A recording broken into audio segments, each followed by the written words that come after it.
শহীদ সাম্য হত্যাকাণ্ডের বিচারিক অসঙ্গতি ও প্রশাসনিক ব্যর্থতা। হত্যাকাণ্ডের পর আমরা ঢাকা বিশ্ববিদ্যালয়ের প্রশাসন ও আইন শৃঙ্খলা বাহিনীর কাছ থেকে যে দায়িত্ব জ্ঞানহীনতা, গাফিলতি ও বিচার বিমুখতা প্রত্যক্ষ করেছি, তা আমাদের শুধু গভীরভাবে ক্ষুব্ধই করেনি, এটি রাষ্ট্র ও প্রশাসনের নিষ্ঠুর অমানবিক মুখও উন্মোচিত করেছিল। সাম্যের হত্যাকাণ্ড সংঘটিত হয় আনুমানিক রাত 11:30টায়, কিন্তু সেই ভয়াবহ ঘটনাস্থলে অর্থাৎ ক্রাইম সিন ভোর 6টা পর্যন্ত ছিল পুরোপুরি অরক্ষিত।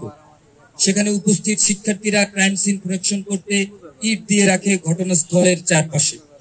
পরবর্তীতে আইন শৃঙ্খলা বাহিনী সংরক্ষণের নামে যা করে তা ছিল নিছক প্রহসন, কয়েকটি ইট ফেলে দিয়ে টেকনিক্যাল প্রোটেকশনের অভিনয়। আধুনিক তদন্ত প্রক্রিয়ার প্রাথমিক পর্যায়ে যে পেশাগত মান থাকা উচিত তা এখানে সম্পূর্ণভাবে অনুপস্থিত ছিল। এই অবহেলা যেন অবচেতনে সাগর রুনি হত্যাকাণ্ডের স্মৃতি ফিরিয়ে আনে, যেখানে একইভাবে অপর্যাপ্ত তদন্ত ও সুরক্ষা ব্যবস্থার কারণে আজও বিচার অধরা। উল্লেখযোগ্য যে ঘটনার পর 6 ঘন্টা পেরিয়ে যাওয়ার পর শুধুমাত্র শিক্ষার্থীদের চাপে পুলিশ ঘটনাস্থলে আসে, তারও 2 ঘন্টা পর ফরেনসিক টিম উপস্থিত হয়। এই দেরি নিছক অযোগ্যতা নয়, বরং ইচ্ছাকৃত বিলম্বের আশঙ্কাকে উস্কে দেয়। প্রশ্ন জাগে, পুলিশ কার স্বার্থ রক্ষায় এই নীরবতা পালন করছিল? সবচেয়ে লজ্জাজনক বিষয় হলো, যেখানে আইন শৃঙ্খলা বাহিনীর দায়িত্ব ছিল ক্রাইম সিন সুরক্ষিত রাখা, সেখানে শিক্ষার্থীরা নিজেরাই ইট দিয়ে ঘটনাস্থল ঘিরে রাখার উদ্যোগ নেয়। আর এই ঘটনার 144 ঘন্টা অর্থাৎ হত্যাকাণ্ডের 6ষ্ঠ দিনেও কোনো আইন শৃঙ্খলা বাহিনী প্রত্যক্ষদর্শীদের সাথে নিয়ে ঘটনাস্থল পরিদর্শনে যায়নি।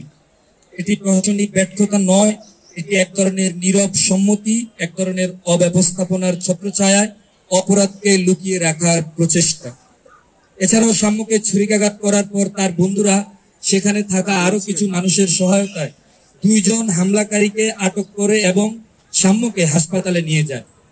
কিন্তু এই পরিস্থিতির মধ্যেও পুলিশ কখন তাদের আটক করেনি, বরং আমরা দেখি পরে একটি সাজানো নাটক।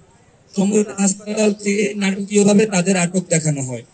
এসব ঘটনা কেবল সন্দেহের উদ্রেক ঘটায় না, বরং আমাদের নিশ্চিত করে যে এই তদন্ত প্রক্রিয়া শুরু থেকেই উদ্দেশ্য প্রণোদিতভাবে বিকৃত এবং বিলম্বিত করা হয়েছে। আরো উদ্বেগজনক বিষয় হলো, ঘটনার পর দিন থেকেই সিসিটিভি ফুটেজ সংগ্রহের ক্ষেত্রে আমরা এক ধরনের নাটকীয়তা লক্ষ্য করছি। শুরুতে পুলিশের পক্ষ থেকে ফুটেজ সংগ্রহের নিশ্চয়তা দেয়া হলেও পরে জানানো হয় যে গত 10 দিনের কোনো ফুটেজ নেই।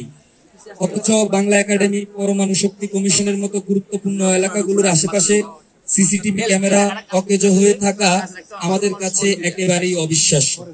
আমাদের আশঙ্কা, এই অকার্যকর অবস্থার পেছনে পরিকল্পিত কিছু রয়েছে। এছাড়াও গ্রেপ্তারকৃতদের বিষয়ে প্রশাসনের ভাষ্য অসংগঠিত ও পরস্পর বিরোধী। কোষাধ্যক্ষ ও প্রক্টরের বক্তব্য সাংঘর্ষিক তথ্য উঠে এসেছে। এদিকে যারা প্রাথমিকভাবে গ্রেপ্তার হয়, পরে নাটকীয়ভাবে সমৃদ্ধ হাসপাতাল থেকে তাদের আবার গ্রেপ্তার দেখানো হয়। এটি কি সত্যি তদন্তের কৃতিত্বের বহিঃপ্রকাশ, নাকি প্রশাসন কোনো মূল অপরাধীকে আড়াল করতে এমন নাটক সাজিয়েছে? এই সন্দেহ আরো ঘনীভূত হয় যখন দেখা যায় ঘটনার পর 5 দিন পর্যন্ত আসামিদের রিমান্ড মঞ্জুরে গড়িমসি করা হয়েছে।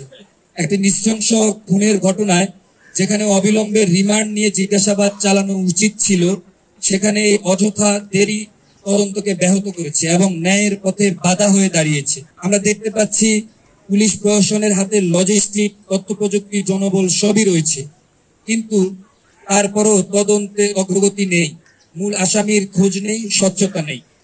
এর অর্থ একটাই, এই তদন্তকে প্রভাবিত করার চেষ্টা চলছে।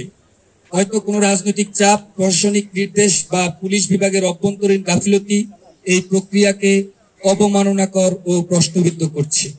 এই পরিস্থিতিতে আমাদের একটাই দাবি, এই হত্যাকাণ্ডের স্বচ্ছ, নিরপেক্ষ ও সময়োপযোগী তদন্ত নিশ্চিত করা হোক। প্রকৃত খুনিদের অবিলম্বে গ্রেপ্তার করে আইনের আওতায় আনা হোক।